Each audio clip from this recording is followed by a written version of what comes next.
this region, art and culture, where we'll be joined by Pandit Salil Bhatt, who's a noted musician and the creator of the Satvik Veena. What is a Satvik Veena? Satvik Veena, I don't know. Let's talk to our guest and have a look from them. But before that, let's have a look at our guest profile.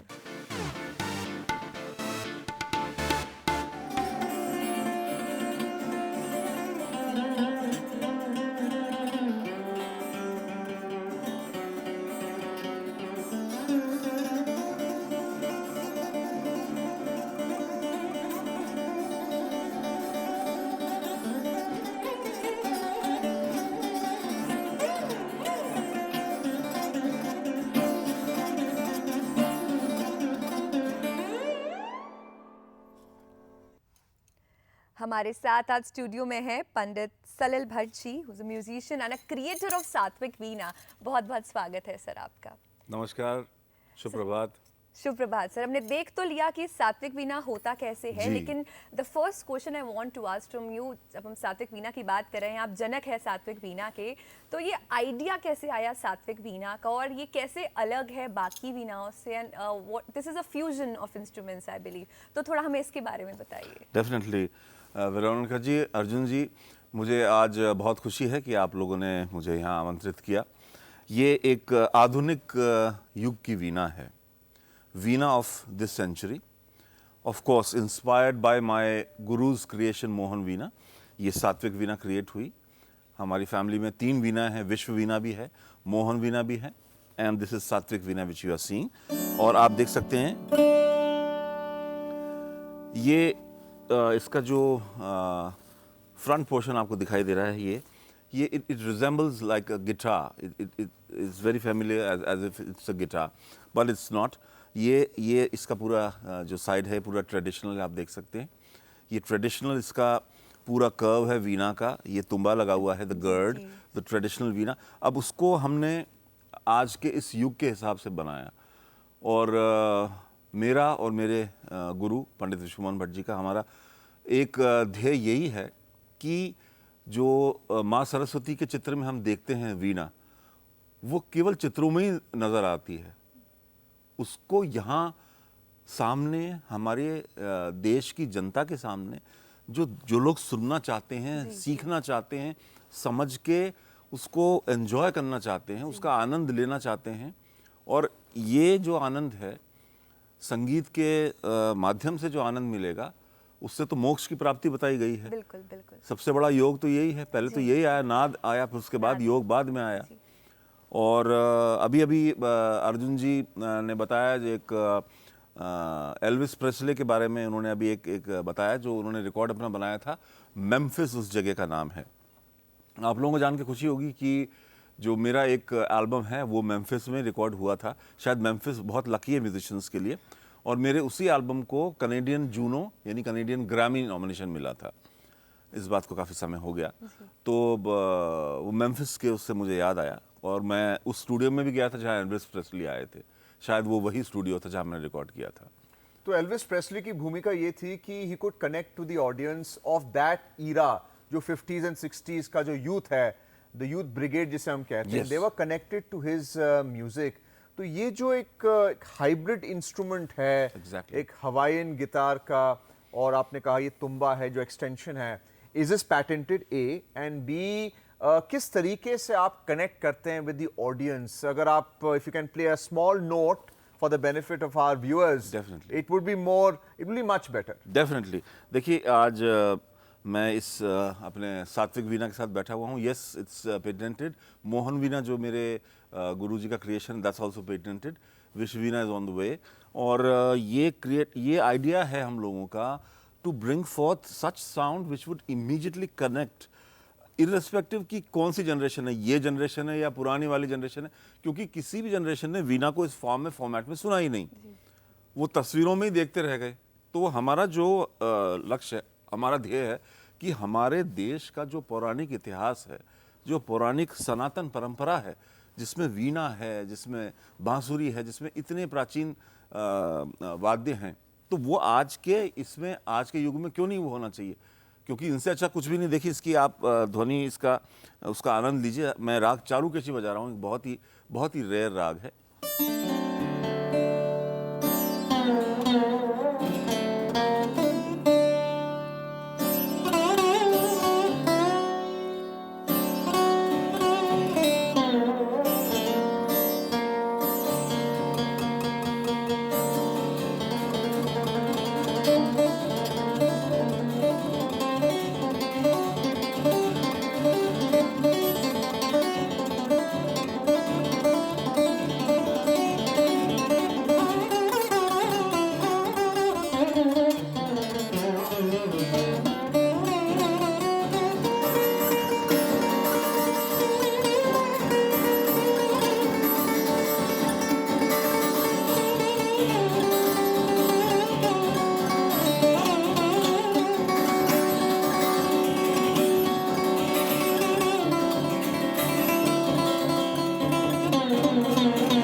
क्या बात है, बिल्कुल जोश और उत्साह से भर दिया है संगीत ने तो, और कानों में ऐसी मिश्री घुली। और इस तरह का संगीत अगर रोज़ सुबह सुनने को मिले अर्जुन, तो दिन काफ़ी अच्छा बीतता है।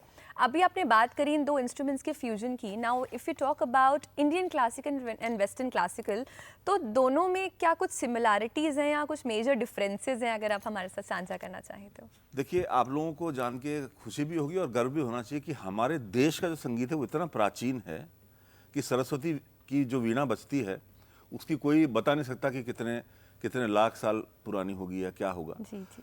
कृष्ण की बांसुरी कब से बजती है और कब से उनको उसकी बातें हम सुनते आ रहे हैं। जितने भी इंस्ट्रूमेंट्स हैं, अब जो कृष्ण की बांसुरी जुड़ी हुई है, कितने हजारों वर्षों पुराना, लाखों वर्षों का इतिहास है। तो आप ये तो नहीं कहेंगे कि फ्लूट जो है वेस्टर्न है। फ्लूट उसका नाम दिया उन्होंने, सिर्फ नाम दिया। और जो आपने दूसरी बात आपने बताई वरुण जी, जब आप दिखा रहे थे टीवी में कि उन्होंने रेलवे इंजन पेटेंट करा लिया, जी। तो वेस्टर्न वर्ल्ड ने यही किया। इंस्ट्रूमेंट हमारे थे, पेटेंट उन लोगों ने करा लिया। वो लोग तो नीम के पेटेंट भी कराने पे आ गए थे। जी जी जी। तो यहाँ की प्राकृतिक वातावरण में उगने वाला एक पेड़ है नीम का। बिल्कुल बिल्कुल। तो उन लोगों वेस्टर्न वर्ल्ड ने कोई बहुत अधिक कुछ किया नहीं। देखिए मैं आपको बता रहा हूँ, गिटार को हमको ये बताया गया, मिसकंसेप्शन दिमाग में बिठाए हुए हैं हमारे। आज वो मैं दूर कर रहा हूँ म्यूजिशियन पॉइंट ऑफ व्यू से और मेरे सब्जेक्ट का, क्योंकि मैं इस सब्जेक्ट में मैंने अपने जीवन दिया है, जनरेशंस दिए हैं हमने अपने फैमिली की। गिटार वेस्टर्न इंस्ट्रूमेंट, हमको ये बताया गया ना, गिटार पाश्चात्य वेस्टर्न। गिटार कहाँ से? कश्यप वीणा है इसका मूल नाम। इसका 6 तारों की कश्यप वीणा वो करती थी। अब वो शेप डिजाइन वो कहीं देखने को नहीं मिला, क्योंकि लोगों ने उसको सीखा नहीं, समझा नहीं, तो वो म्यूजियम में चला, कहीं म्यूजियम से भी गायब हो गई कहीं। तो आप समझ रहे हैं? तो ओरिजिनल इसका मूल नाम है कश्यप वीणा। तब उससे फिर इन लोगों ने ये इसका शेप डिजाइन ऐसा करके वो बनाया। बेसिक मूल जो इंस्ट्रूमेंट है वो वीणा है, द फैमिली इज वीणा। जैसे सरस्वती वीणा, मैं अपने हर श्रोता वर्ग से ये सवाल पूछता हूँ कि सरस्वती के हाथ में जो वीणा शोभायमान है उसका नाम बता दीजिए, तो वो नाम नहीं बता पाते हैं, ना बच्चे ना बड़े ना कोई भी। सरस्वती वीणा है वो जी। तो वो प्रथम वीणा है। वीणा फैमिली है, ये सात्विक वीणा है, जस्ट लाइक अ सरनेम ना।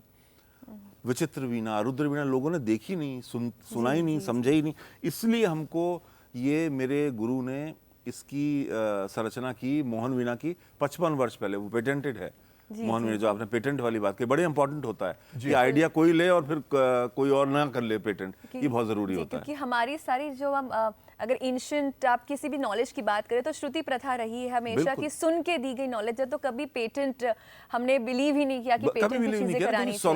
स्वरों पे सबका समान अधिकार है। बिल्कुल बिल्कुल। सूर्य की किरणों पे सबका समान अधिकार। अभी आप बरसात और बारिश सब की बात कर रहे थे, तो बरसात की जो बूंदें हैं उस पर किसी का एक अधिकार नहीं हो सकता। सूर्य की किरणों पे किसी का एक अधिकार नहीं है। वो हर किसी के लिए, संगीत के स्वर, उसकी झंकार हर किसी के लिए है। It's for everyone. 22 श्रुतियां होती है। जो आपने श्रुति की बात करी, तो एक एक बात से बात निकलती है, तो 22 श्रुति है। अब किसी को पता ही नहीं, विचित्र वीणा में 22 तार होते हैं 22 श्रुतियों के हिसाब से। मेरे इसमें 20 तार हैं। जी जी जी। तो ये जो हमारी जो म्यूजिक इंडस्ट्री है, जो परंपरा है, उनकी अवेयरनेस क्या है? एक तो जैसे जैसे आपने साउंड इंजीनियर किया, अभी आपने इसको पेटेंट भी कर लिया है, पर म्यूज़िक को मार्केट भी किया जाता है। यहाँ पे आपके जो पब्लिशर्स हैं जी। और जो कंपोजर्स हैं, कोरियोग्राफर्स हैं, उनका क्या रोल है ताकि ये जो सात्विक वीणा है या वीणा के जो तरह तरह के जो रूप हैं वो पब्लिक तक पहुंचे, और यहाँ पे भारत सरकार की क्या भूमिका है? देखिए, मैं गवर्नमेंट से तो मैं गवर्नमेंट को तो बहुत ही प्रोफ्यूसली मैं उनको बहुत तहे दिल से मैं सरकार का धन्यवाद ज्ञापित करता हूं, क्योंकि डीडी भारती, जिसके लिए कहा गया कला और संस्कृति की आरती, डीडी भारती, तो ये आपका डीडी भारती आज से नहीं, ये पता नहीं कितने जब से दूरदर्शन की फॉर्मेशन हुई है तब से ये भारतीय शास्त्रीय संगीत, नृत्य और भारतीय जो पुरानी परंपराएं हैं कला और संगीत जगत की, उसको ये बढ़ावा देता आया है। आप देखिए, उसके अलावा कोई एक दूसरा चैनल बता दीजिए आप, डीडी भारती के अलावा।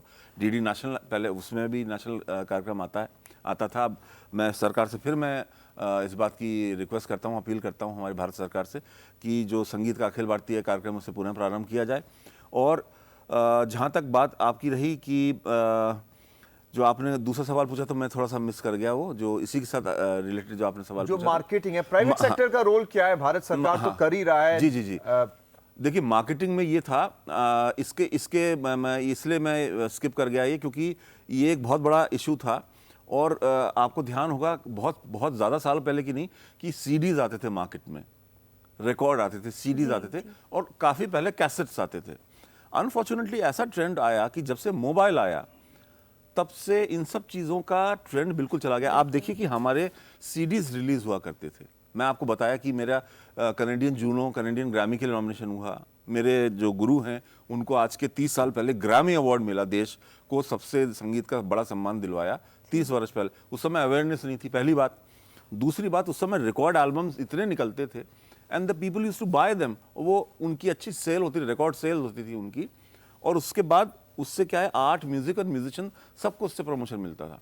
आज बिल्कुल डिफरेंट हो गया। आज कोई सीडी खरीदता नहीं, सब फ्री में सुनना चाहते हैं। बिल्कुल ये बिल्कुल। फ्री वाला जो कल्चर आ गया कि हर चीज़ मुफ्त में मिल जाए, हम कोई एफर्ट नहीं करें, कोई श्रम नहीं करें, कोई परिश्रम नहीं करें और कोई व्यय नहीं करें, और वो हमारी in the palm of our hands we get everything with in fraction of a उसके सेकंड। साथ भी एक रॉयल्टी जुड़ा हुआ है, उसका बिजनेस मॉडल अलग है जी, वो यहाँ बहुत पे भी आर्टिस्ट इसका फायदा उठा रहे हैं। लेकिन वो सिर्फ कमर्शियल मूवीज, फिल्म्स और इस पे ज़्यादा वो उसका फोकस होता है। क्लासिकल में भी हो रहा है, ऐसी बात नहीं है कि नहीं हो रहा है, लेकिन वो बहुत लिमिटेड हो गया। जैसे मैंने बताया, सीडीज, कैसेट्स, ये बल्क सेल होते थे, इनके करोड़ों में होते थे सेल।